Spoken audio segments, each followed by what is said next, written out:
Bonjour, je m'appelle Michael, je suis jardinier à la ville d'Antibes-Juan-les-Pins. Aujourd'hui, je vais vous parler de l'entretien et de la tonte des pelouses. Je vais vous montrer comment tondre pour être plus respectueux de l'environnement et de la ressource en eau. La pelouse, ce n'est pas que du gazon, c'est aussi des fleurs et de la biodiversité.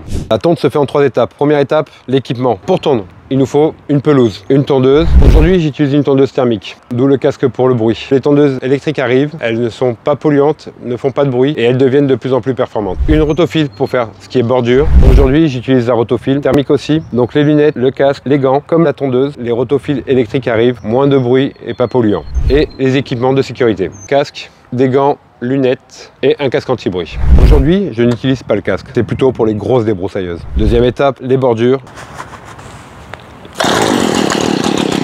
Attention, la tête a un sens de rotation. Il peut y avoir des projections, d'où l'équipement.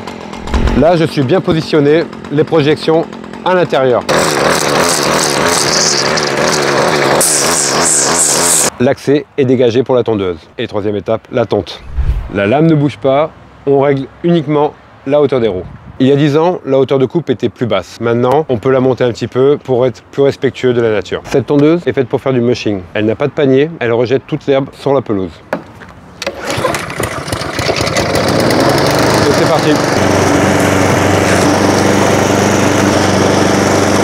On constate avec le mushing que l'herbe est restée sur place. Ça va nourrir la terre et apporter des minéraux aux végétaux. Pour ce type de pelouse, je vous conseille de laisser des petits massifs pour la biodiversité, les abeilles, les coccinelles et en plus c'est joli. En conclusion, on monte la hauteur de coupe, on laisse le paillage par terre pour éviter l'évaporation et en 3, les petits massifs pour la nature. Si vous respectez la hauteur de coupe et le mushing, vous arroserez moins souvent. N'oubliez pas, suivez-nous, abonnez-vous, vous aurez plein de conseils. Au revoir, à la prochaine.